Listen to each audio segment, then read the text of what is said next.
है। अगर किसी को इसमें क्वेश्चन हो तो आप मेरे से जरूर कमेंट बॉक्स में पूछ सकते हैं। ठीक है, क्वेश्चन नंबर चैप्टर नंबर 6 आपके पास वायरलेस कम्युनिकेशन का है। इसमें एक्सरसाइज से रेलिवेंट आपके जो क्वेश्चन है, क्वेश्चन नंबर 2 का पार्ट 7 में आपसे पूछा जा रहा है वायरलेस मार्कअप लैंग्वेज के बारे में। 8 में आपसे पूछा जा रहा है वायरलेस एप्लीकेशन प्रोटोकॉल के बारे में, और 9 में है वेब प्रोटोकॉल स्टैक। इन तीनों कॉन्सेप्ट को जरूर याद रखिएगा। ठीक है, इसके साथ है advantage and disadvantage of wireless communication. और एक कॉन्सेप्चुअल क्वेश्चन है आपके पास यहाँ पर कि why is use stationery satellite orbiting over the equator. क्यों आपके पास जियो स्टेशनरी सैटेलाइट जो है वो ऑर्बिट करती है ओवर द अर्थ इक्वेटर। ठीक है, इक्वेटर के ऊपर बेसिकली क्यों आपके पास ऑर्बिटिंग कर रही होती है। इसके साथ साथ एक टॉपिक है आपके पास क्लासिफिकेशन ऑफ सैटेलाइट।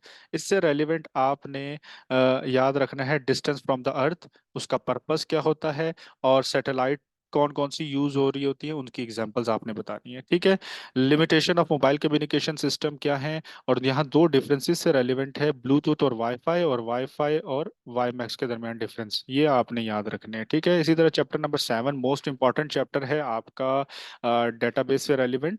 आपका इसमें जो क्वेश्चन है एक्सरसाइज के रेलिवेंट आपके शॉर्ट क्वेश्चन नंबर 1 है जो कि आपसे पूछा जा रहा है यहाँ पर।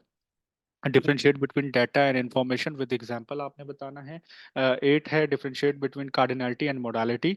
9 है कि रिलेशनल डेटाबेस को नॉर्मलाइज करने की ज़रूरत क्यों होती है।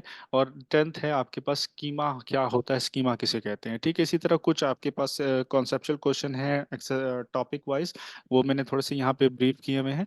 लाइक डेटाबेस एडमिनिस्ट्रेटर क्या होता है, उसकी कोई सी कुछ रिस्पॉन्सिबिलिटीज बताएं डेटाबेस एडमिनिस्ट्रेटर की। एक टॉपिक है डेटाबेस टर्मिनोलॉजीज, इसमें आपने एक सब टॉपिक जस्ट देखना है। कीज, कीज से मुराद क्या है, प्राइमरी की, फॉरेन की, कैंडिडेट की, अल्टरनेट की और सेकेंडरी की। और ये आपने आपने इस टॉपिक को अच्छे तरीके से देखना है, बट विद एग्जाम्पल देखना है। ठीक है, एग्जाम्पल आपको आपको आनी चाहिए। ठीक है, इसके साथ मैं यहाँ मेंशन भी कर देता हूँ विद एग्जाम्पल। अच्छा जी, यहाँ देखिए विद एग्जांपल आपने इसको ब्रीफ करना है। ठीक है, फिर है डिफाइन व्यू, व्यू क्या होता है, पर्पस ऑफ व्यू क्या है, यूजिंग व्यू के यूज करने का पर्पस क्या है वो आपने बताना है। ठीक है, इसके बाद है कि फिजिबिलिटी स्टडी इन डेटाबेस। यहाँ पर आपके पास एक टॉपिक आपने देखा होगा प्लानिंग अ डेटाबेस, उसमें फिजिबिलिटी स्टडी है। फिजिबिलिटी स्टडी के कुछ वहाँ पे पॉइंट्स लिखे हैं बुलेट्स में, वो बुलेट्स वाले पॉइंट आपने याद रख लेने हैं। ठीक है, इसके बाद आपके पास एक ईआरडी दी हो सकती है, उसको ट्रांसफॉर्म करना है रिलेशनल स्कीमा में। उसमें तीन चीजें होती हैं, एक तो एंटिटीज में आप एंटिटीज को आपने ट्रांसफॉर्म करना है, फिर एट्रीब्यूट को ट्रांसफॉर्म करना है, उनके दरमियान क्या सा रिलेशनशिप बन रहा है उसको ट्रांसफॉर्म करना है। आसान सा टॉपिक है और मोस्ट इंपॉर्टेंट टॉपिक है, इसको अच्छे तरीके से तैयार कीजिएगा। इसी तरह एक इंपॉर्टेंट टॉपिक है शॉर्ट क्वेश्चन और लॉन्ग क्वेश्चन दोनों पॉइंट ऑफ व्यू से। ईआरडी का क्वेश्चन है, आपके पास ईआरडी दी हो सकती है, आपका क्या कहते हैं उसको, आपने क्या करना है, एक सिनेरियो दिया हुआ है, उसकी आपने ईआरडी बनानी होती है। ठीक है, उसमें कार्डिनलिटीज मोडालिटीज भी साथ उसके बतानी होती है। फिर यहाँ तीन टर्म है, functional dependency, partial dependency, transitive dependency. इसके एग्जांपल के साथ आपने इसको डिफाइन करना आपको मालूम होना चाहिए कहते किसे हैं। ठीक है, इसी तरह चैप्टर नंबर 8 आपके पास, उसमें आपका जो क्वेश्चन है वो है लाइक क्वेश्चन नंबर, एक्सरसाइज का क्वेश्चन नंबर आपके पास है 4, पार्ट 2 का पार्ट नंबर 4 है। वो 4 पार्ट क्या है आपके पास, रेफरेंशियल इंटीग्रिटी किसे कहते हैं वो आपने बताना है। इसके साथ साथ क्वेश्चन नंबर 9 है differentiate between append and update query. इसके साथ कॉलमर एंड टैबुलर रिपोर्ट क्या होता है ये आपको मालूम होना चाहिए। इसके साथ कुछ कॉन्सेप्चुअल क्वेश्चन है लाइक, वेट कीजिएगा एक मिनट में इसको थोड़ा सा सेट भी कर दूं आपके साथ।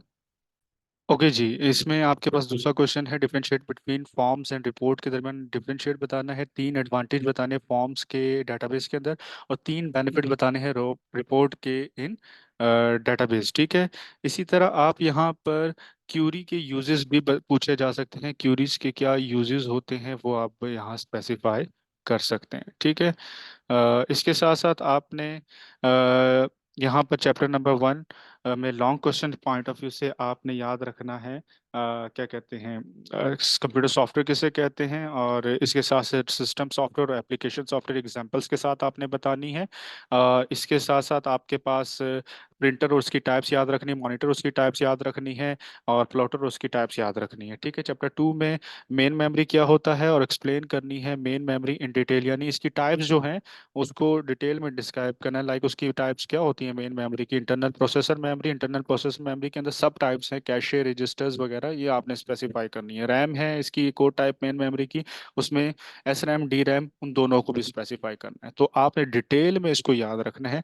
इससे रेलिवेंट इसमें से कोई पार्ट भी पूछा जा सकता है और पूरा का पूरा क्वेश्चन भी पूछा जा सकता है। ठीक है, चैप्टर नंबर 3 में आपके एक्सरसाइज का क्वेश्चन नंबर 3 का पार्ट नंबर 1 है स्पेशल और जनरल पर्पस रजिस्टर्स, आपने याद रखना है। उसके बाद चौथा क्वेश्चन है आपके पास explain different types of instruction format with example, और इसके साथ डायग्राम भी याद रखनी है, जीरो एड्रेस, टू एड्रेस और two one address instruction format वाली। ठीक है, बसेस क्या होती है उसकी टाइप्स याद रख लें, और इंस्ट्रक्शन या इंस्ट्रक्शन कोड किसे कहते हैं और टाइप्स ऑफ इंस्ट्रक्शंस बतानी है विद एग्जांपल्स आपको मालूम होनी चाहिए। चैप्टर नंबर 4 में एक्सरसाइज का क्वेश्चन नंबर 2, जो कि आपके पास डिफरेंट टाइप्स ऑफ पोर्ट्स पूछी गई हैं। इसी तरह क्वेश्चन नंबर 3 है जो कि different types of expansion cards पूछी गई हैं। ठीक है, और इसके साथ साथ आपने इन कंपोनेंट्स को थोड़ा सा देख लेना है, मेमोरी स्लॉट, डिस्क कंट्रोलर और एक्सपेंशन स्लॉट। ठीक है, चैप्टर नंबर 5 में एक्सरसाइज का क्वेश्चन नंबर आपके पास 7 है, जो कि टीसीपी आईपी मॉडल की कुछ लेयर्स के बारे में पूछा है। ओएसआई से रेलिवेंट उसके लेयर्स के फंक्शनैलिटी, उसमें यूज होने वाले प्रोटोकॉल्स और डिवाइसेस आपने याद रखनी है। ठीक है, इसी तरह गाइडेड और अनगाइडेड मीडिया है, विद टाइप आपने याद रखनी है और विद डायग्राम याद रखनी है। कौन कौन सी कम्युनिकेशन डिवाइसेस है उसको आपने याद रखना है, और टाइप्स ऑफ नेटवर्क आपने याद रखना है, लैन मैन वैन विद डायग्राम इसको याद रखना है, और इसके साथ टपोलॉजीज वो भी डायग्राम के साथ याद रखें। ठीक है, इसी तरह चैप्टर नंबर 6 के अंदर आपके पास एक्सरसाइज का क्वेश्चन नंबर आपका है 2, जो कि आपसे पूछा जा रहा है कि आपके पास कुछ शॉर्ट डिस्टेंस कम्युनिकेशंस कौन कौन सी होती हैं। इसी तरह 3 में सेलुलर कम्युनिकेशन किसे कहते हैं, और आपके पास क्या कहते हैं उसके साथ उसके एडवांटेज और डिसएडवांटेज आपने बताने हैं। इसके अलावा आपके पास क्वेश्चन नंबर 4 है जियो मियो और लियो वाली, जो आपके पास क्लासिफिकेशन है वो आपने इसको याद रखना है सैटेलाइट की। और एक क्वेश्चन नंबर 5 है आपका how mobile communication is achieved, ये आपको मालूम होना चाहिए। ठीक है, चारों इंपॉर्टेंट क्वेश्चन हैं, इसमें से एटलीस्ट ये 3 जरूर आपको मालूम होने चाहिए, लास्ट 3। ठीक है, चैप्टर नंबर 7 में एक्सरसाइज का आपके पास क्वेश्चन नंबर 1 है, जो कि आपसे पूछा जा रहा है advantages of DBMS over file management. इसका अपोज भी पूछा जा सकता है, जैसे मैंने यहाँ पे मेंशन है कि फाइल मैनेजमेंट क्या होता है, फाइल मैनेजमेंट में क्या प्रॉब्लम्स अकर होते हैं। ठीक है, तो वो प्रॉब्लम्स यहाँ होकर होते हैं जिस चीज़ को ओवरकम किया है डेटाबेस ने, वही उसके बेनिफिट्स हो जाते हैं। ठीक है, फिर क्वेश्चन नंबर 3 है कि डेटाबेस मॉडल क्या होता है, उसको एक्सप्लेन करना है विद टाइप्स, और उसकी डायग्राम्स भी आप याद रखिएगा अगर डायग्राम उसके साथ मेंशन है। ठीक है, एक है डेटाबेस लैंग्वेज जिसमें डीसीएल डीएमएल और क्या कहते हैं डीडीएल आपने याद रखनी है, उसके कौन कौन से टास्क हैं, प्लस उस टास्क के साथ उनकी कमांड्स याद रखनी है। ठीक है, मैं एक छोटी सी एग्जांपल देता हूँ। लाइक आपके पास डीडीएल डीएमएल है, जैसे डीएमएल में डाटा को रिट्रीव करते हैं तो उसके लिए हम लोग कमांड याद रखते हैं, सेलेक्ट की कमांड करते हैं, इंसर्ट करना हो तो इंसर्ट की कमांड होती है, तो इस तरह कमांड्स भी आपको मालूम होनी चाहिए। इसी तरह एक क्वेश्चन है आपका लॉन्ग क्वेश्चन, बहुत इंपॉर्टेंट है, नॉर्मलाइजेशन है, जिसमें आपने 0NF में एक टेबल दिया होगा, उसको आपने 3NF तक कन्वर्ट करना है। ठीक है, इसी तरह आपके पास चैप्टर 8 से रेलिवेंट 3 लॉन्ग क्वेश्चन है।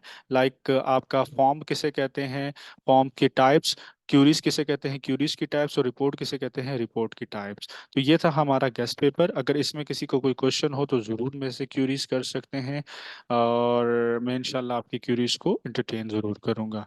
तो तमाम बच्चों को मेरी तरफ से ऑल द बेस्ट। इंशाल्लाह अगर ये आप कर लेते हैं तो आपके बहुत अच्छे स्कोर आने की उम्मीद है। ठीक है, इसमें मैंने एक आपको एक और क्वेश्चन जैसे कहा था चैप्टर 8 में कि एडवांटेजेस ऑफ क्यूरीज क्या होती हैं ये भी आपको मालूम होने चाहिए। ठीक है, तो यहाँ तक हमारा आज फर्स्ट ईयर का गेस्ट पेपर था। अगर इसमें फिर भी कोई क्यूरीज हो तो ज़रूर हमारे साथ इंशाल्लाह शेयर कीजिएगा, हम आपकी क्यूरीज को एंटरटेन जरूर करेंगे। अल्लाह हाफिज़।